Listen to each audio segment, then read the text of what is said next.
Hello everyone and welcome to another episode of Bible Illustrated Hands. I thought I make this into a variety episode where I simply talk about different things that are on my mind recently. So, nothing special, just a slice of life. By the way, I wanted to name this episode Jesse Smollett is arrested.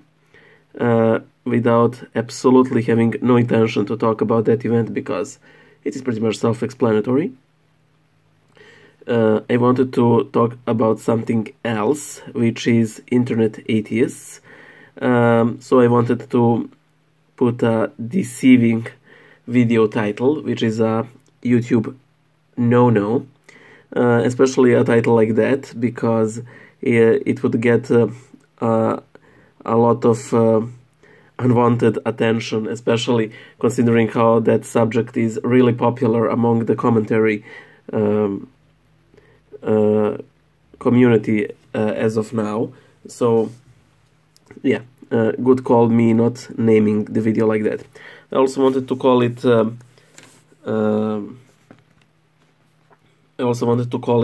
like the Four Horsemen, referring to the Four Horsemen of new atheism.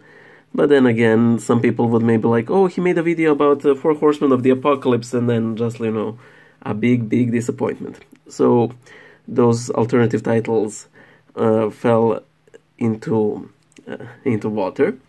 So what did I want to discuss about internet atheists? I think that the Four Horsemen of the Apocalypse of new atheism are four horsemen for atheism and not for religious belief. Why? Because I think that these horsemen, now they didn't invent it, but they made it popular, the notion that it is perfectly okay to openly mock religion in one's face, and when you approach a person with such a stance, that person is not going to listen to you. And that is where your beautiful strategy fails. By the way, this is also a major reason why I have such strict rule against name calling. It doesn't really matter if you... Personally, I don't think that there's any difference between calling somebody a heretic and calling God a flying spaghetti monster. It's the same satanic mentality behind both of these, because, it's okay if you discuss heresy and so on, but and I oftentimes think that as Christians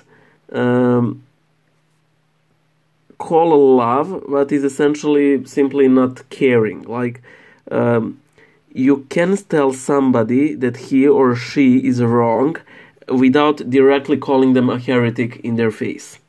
Or simply don't use the word heretic. Simply say, I think you're wrong. And that is the primary reason why I think that the Four Horsemen essentially shot atheism in its face. Because if somebody tells me, atheists left a lot of comments on your video, I'm like, oh no, I know precisely what will happen. And in majority of cases, it is absolutely true.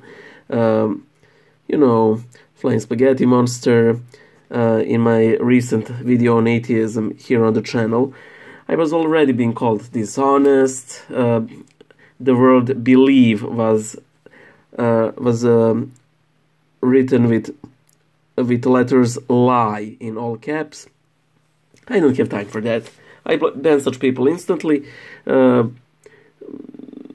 Ain't nobody got time for that, as the old saying goes.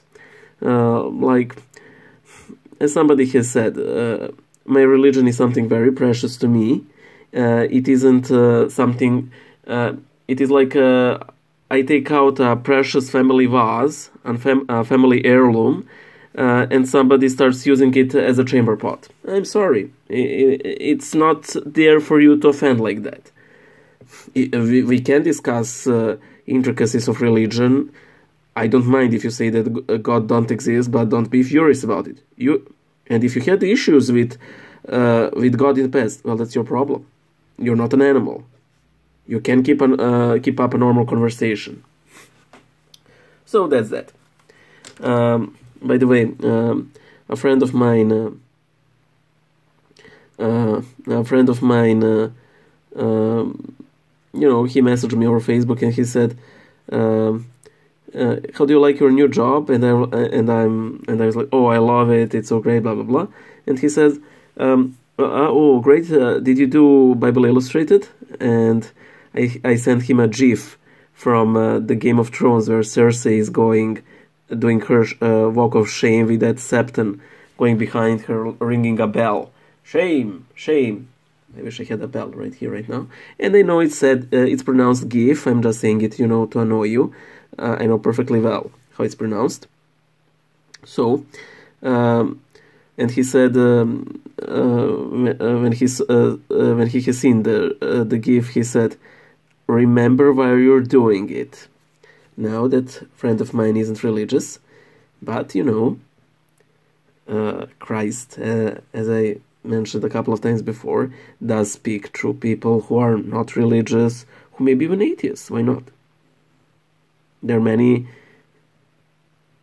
are many ways God communicates His will to us. Anyway, now that I have settled a little bit with the new job, that is working from home, my family thought that this is a perfect opportunity for me to start to tend to my granny, because she has diabetes, and her legs need to be bandaged, because she has these wounds on her legs that require constant care. She can move around, but not too much. Anyway, I had a thought, because just a moment, I need to check something. Okay.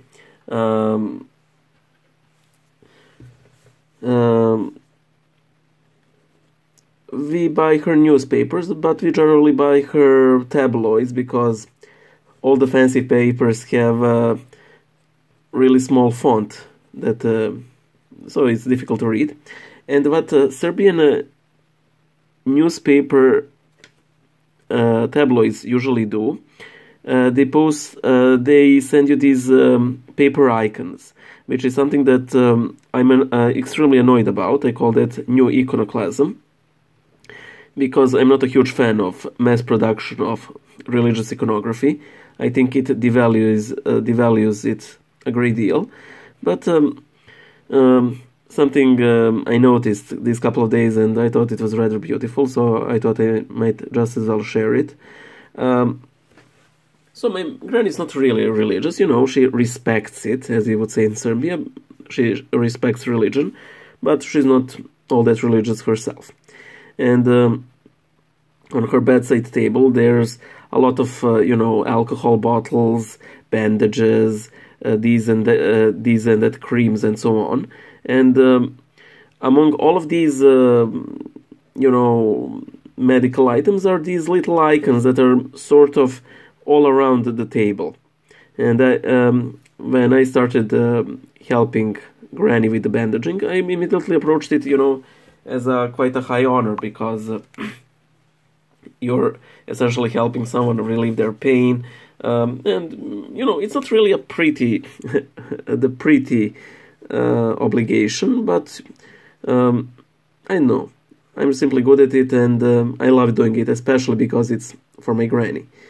And as I was bandaging her, I was looking at these icons, which are all around the table, but you don't see them immediately. But as you're going around, there's like, there's Saint Elijah, there's Saint Tryphon, there's the entrance of the Mother of God in the temple, and all of these feasts. And the thought went through my head like, oh God, all of these saints are practically watching me, what I'm doing, to see will I give good care to my grandmother, because I can get interrupted. My shooting here can get interrupted because, you know, she calls for me if she feels some kind of pain and so on. And I think it is all too easy for us to, you know, simply keep on doing our own thing, to emphasize what we do, what we like, and not what people around us are doing. And I think that that is the primary meaning of sacrifice in Christianity, because you sacrifice yourself for others. So it's not about pain and blood and so on. It is about sort of sacrificing your life for somebody else.